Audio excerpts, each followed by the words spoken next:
నమస్కారం. నేను మీ ప్రపంచ శోధకుడు. ఈరోజు నేను మాట్లాడే టాపిక్ వచ్చేసి లెస్బియన్ గురించి. లెస్బియన్ అంటే అందరూ ఏమనుకుంటారంటే ఒక విచిత్రమైన వ్యక్తి, ఒక విచిత్రమైన ప్రేమ ఉంటుంది వాళ్ళకి, వాళ్ళదో లోకం అనుకుంటారు. కానీ వాళ్ళు మనలాగే మనుషులు. వాళ్ళకి మనం గౌరవం ఇవ్వాలి. లెస్బియన్స్ అంటే ఏం లేదండి, ఒక అమ్మాయి ఇంకో అమ్మాయి పట్ల ఆకర్షణ, వాళ్ళతో పాటు జీవితాన్ని పంచుకోవడము, లేదంటే వాళ్ళతో కలిసి జీవించాలనుకోవడం. మనము ఎలాగైతే బ్రతుకుతున్నామో వాళ్ళు కూడా అలాగే బ్రతుకుంటుంది. వాళ్ళకు కూడా లైఫ్ స్టైల్ ఒకటే ఉంటుంది. కానీ వాళ్ళకి విచిత్రమైన హార్మోనల్ యాక్టివిటీస్ ఉంటుంది. సో దీనివల్ల ఏంటంటే మనకు విచిత్రంగా అనిపిస్తారు. వాళ్ళని మనం ఎంత గౌరవిస్తామో వాళ్ళు మనల్ని అంతే గౌరవిస్తారు. మనం వాళ్ళతో కలిసి ఈ సమాజంలో జీవించాలి.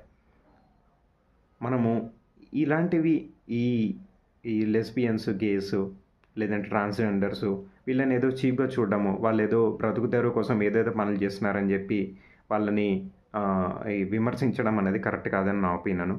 మళ్ళీ నెక్స్ట్ వీడియోలో కలుద్దాము, ఇంకా డీటెయిల్స్గా ఎక్స్ప్లెయిన్ చేస్తాం. Thank you very much for watching.